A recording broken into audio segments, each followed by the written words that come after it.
Siklus lingkungan internal menentukan kekuatan dan kelemahan sehingga dapat mengelola peluang secara efektif dan menghadapi ancaman yang terdapat dalam lingkungan.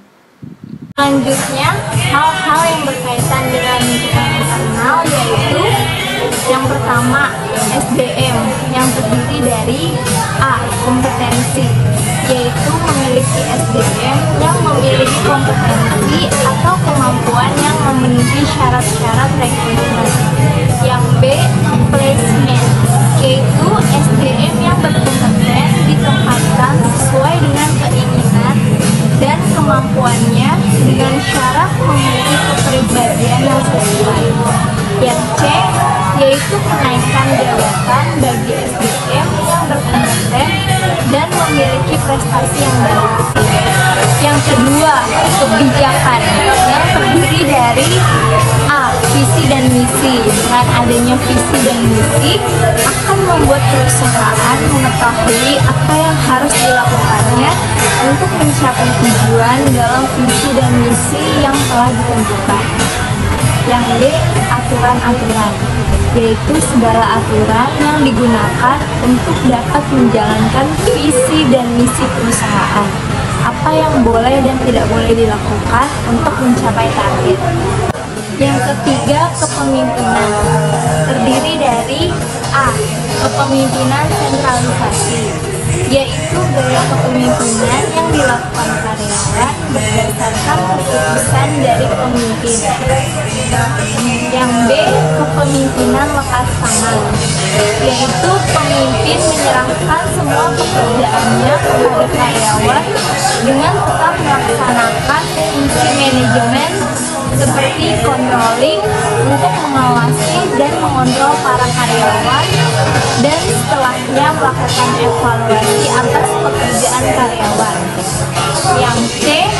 Kepemimpinan demokratis, yaitu gaya kepemimpinan di mana dalam mengambil suatu keputusan pemimpin melibatkan para karyawan dan memberi kebebasan kepada karyawan dalam mengeluarkan pendapat dan keputusan.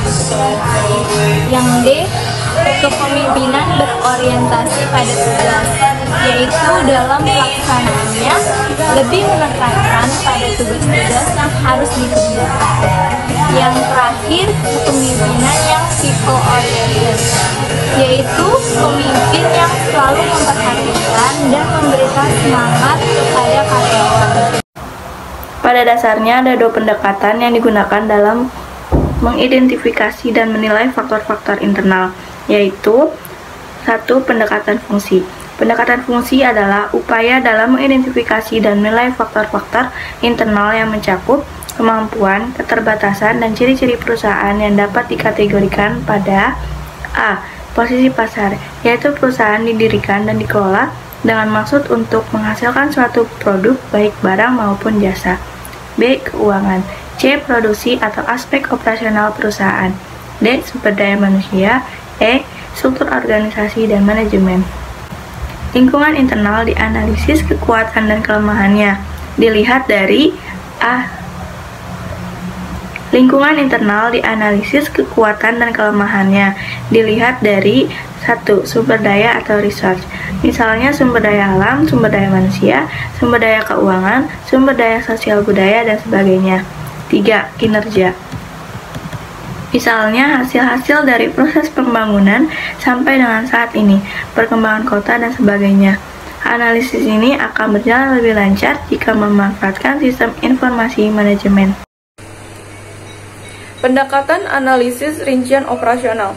Salah satu sasaran penting dalam analisis rincian operasional adalah agar pengambilan keputusan strategi dalam perusahaan semakin mengenali kekuatan dan kelemahan dari perusahaannya.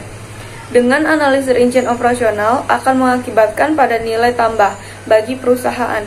Dalam melakukan rincian operasional, dua hal yang menjadi poin penting, yaitu pelaksanaan kegiatan-kegiatan pokok dan kegiatan-kegiatan penunjang, terutama yang sifatnya strategik bagi perusahaan yang bersangkutan.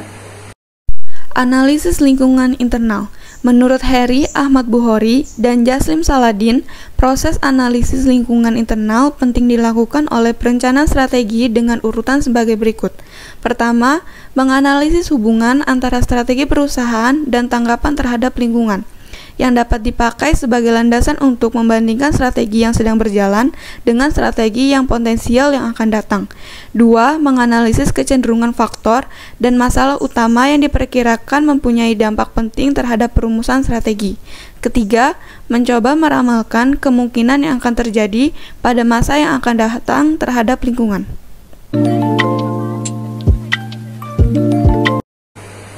Matriks evaluasi faktor internal atau IFE matriks, yaitu matriks evaluasi pada faktor internal ini meringkas dan mengevaluasi kekuatan dan kelemahan utama dalam area-area fungsional bisnis, serta menjadi landasan untuk mengidentifikasi serta mengevaluasi hubungan di antara area tersebut. Matriks evaluasi internal dapat dikembangkan dalam 5 langkah berikut. 1. Dengan membuat daftar faktor-faktor internal yang disebutkan dalam proses audit internal, kemudian dimasukkan beberapa faktor, kekuatan, dan kelemahan dalam organisasi. 2. Memberi nilai yang berkisar dari 0,0 tidak penting sampai 1,0 sangat penting. Di setiap faktor kekuatan dan kelemahan, nilai tersebut akan mengidentifikasikan signifikan relatif pada suatu faktor terhadap keberhasilan perusahaan. 2. Memberi peringkat 1-4 di setiap faktor untuk mengidentifikasi faktor tersebut sangat lemah, peringkat 1, lemah peringkat 2, kuat peringkat 3, atau sangat kuat peringkat 4. Diperhatikan bahwa kekuatan harus berada di peringkat 3 atau 4, dan kelemahan harus berada di peringkat 1 atau 2.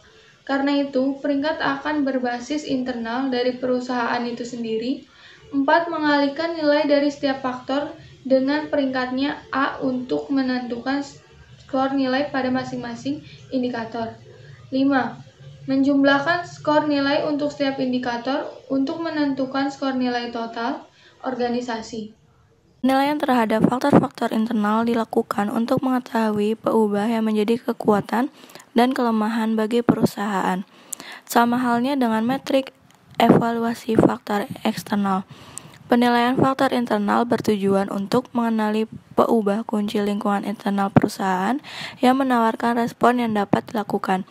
Alat perumusan strategi ini meringkas dan mengevaluasi kekuatan dan kelemahan utama dalam berbagai bidang fungsional dari suatu usaha dan menjadi dasar untuk mengenali dan mengevaluasi hubungan antar bidang.